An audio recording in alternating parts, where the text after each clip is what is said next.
Hi guys, today I'm going to show you guys how to make a simple derivation or a simple proof. So we're going to start with the most simple kind of argument that I can come up with off the top of my head. And the premises of this argument, the one premise is A and B. The conclusion is B and A. So the premise of the argument might be something like, I have apples in my basket and I have blueberries in my basket. Or maybe a better one would be, I have apple in my smoothie and I have blueberries in my smoothie. The conclusion is that I have blueberries in my smoothie and I have apples in my smoothie.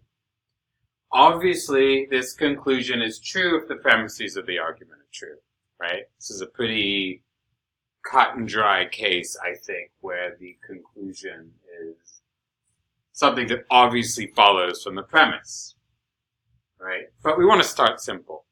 So, in a logical deduction, in a logical proof, we're using rules to show that the conclusion follows from the premise. Right? So, we start by writing the premise.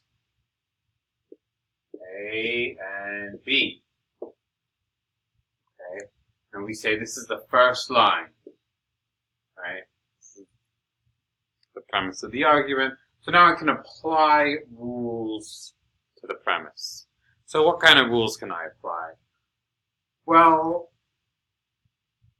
the big one will be a conjunction elimination. Right? What that does is it gets rid of a conjunction and it allows me to isolate the parts of the conjunction. And there are two parts of this conjunction in the premise. And what I want to do is I want to switch the order. So first I apply the conjunction elimination rule to A and B and get A. Right? So what I do, right, so I say A, this is, I know that A is true if A and B are true. Right? Obviously, if my smoothie has apples and my smoothie has blueberries, then it's also true that my smoothie has apple in it. One obviously follows from the other. But I have to appeal to a rule anyways, even though it's painfully obvious. And the rule is the conjunction elimination. Put elimination for E. Right? And I need B and A. So I need to do conjunction elimination again. So I create a third line. And I can derive B. Right? So I have another conjunction elimination. Now I need to add, by the way, which line I'm applying the rule to. Right? And in both 2 and 3, I'm applying the rule of conjunction elimination to number 1. So I add these. Okay. Now what I need to do is I need to bring these back together, right, and create a cohesive whole. And I can prove the conclusion now. So on line 4, I bring B and A back together as B and A. Okay, and call this a conjunction introduction, because I'm introducing a conjunction. Right? And this is the conclusion I wanted to arrive at, right? That B and A is true, right? So I've proven that B and A is true from the premise A and B, okay? And that's basically how logical proofs work. This is the most simple example I can come up with. It's a pretty straightforward one, right? But I can come up with more complicated examples. So, what are the elements here? Well, first element is the premise, right? We start with the premise at the top. And then we have the application of the rules, right?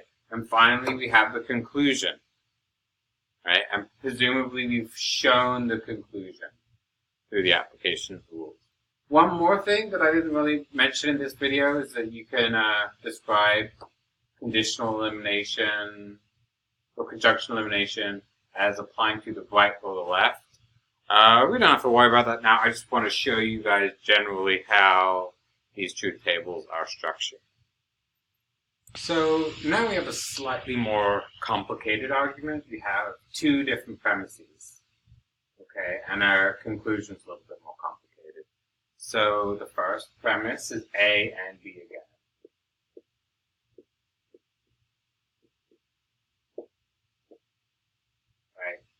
And the second premise is D.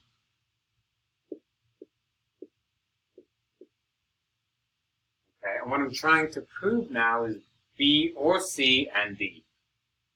Okay, so I need to prove this conclusion from these two premises. How am I going to do that? Well, first, A is not in the conclusion at all. So I can probably figure out that I can forget about A for now. What is in the conclusion is B. So after my two premises,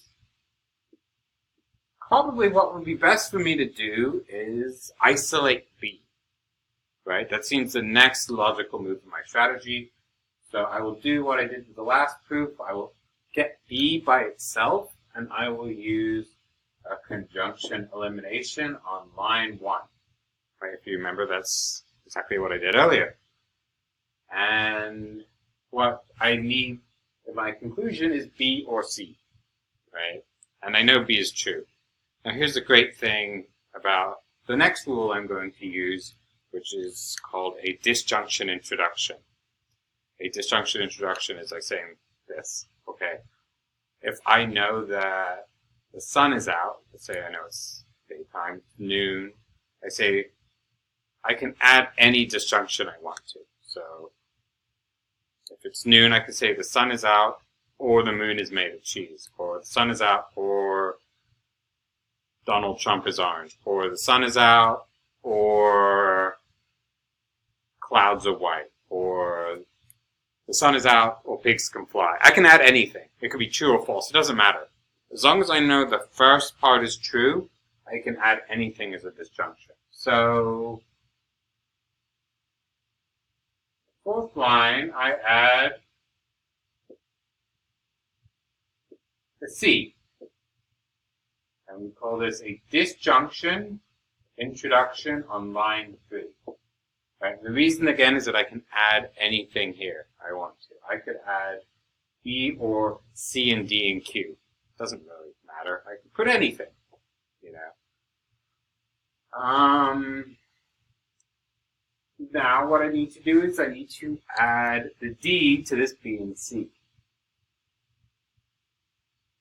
So finally I can derive the conclusion, right? Now we need two parentheses, right? First parentheses contains the B or C. And now I've completed the parentheses, and I can add the conjunction with B. Let's say this is a conjunction introduction. Or, sorry, yeah, a conjunction introduction, right? On lines 2 and 4, right? And this is the conclusion, right? So here we have two premises we're starting with, right? We have the things that we derive from those two premises, and then we finally have the conclusion that we've managed to derive through this process. And this is basically how proofs work in symbolic logic. All proofs are more or less complicated, but follow this general form. And we're going to learn more rules as the course goes on. There's one final rule I want to talk to you about today. So here we have this final rule I want to show you guys. This is the conditional elimination rule. This is the last one I'm going to show you today. I may come up with another video soon. So, where are we going to start? So we want to get B and C, right? So I need to get B somehow, and obviously I need to get C somehow. It's going to be easy to get C because C is here in this premise here. So what I can do, my first move could be to pull C out so I get C by itself. right? And I do a conjunction elimination, right? Conjunction sign and elimination, E for elimination on line 2. And then I can use the same move to pull A out, right? Because once I get A out, I can use A to prove B. Okay? And so I get A from number 2, also using a conditional elimination. Okay, now I have C and A. Now, how do I get B? Well, line 1 is a conditional. It says if A, then B. Okay? And I have A. And if I have A, then I know that B is the case as well because of the conditional. So there's this nice rule called conditional elimination that's going to get me B by using lines 4 and line 1, right? And I'm going to write conditional elimination, right? Here's the conditional and here's the elimination. Well, now I have both B and C. So I can use a conjunction introduction to glue B and C together to get my conclusion in line 6.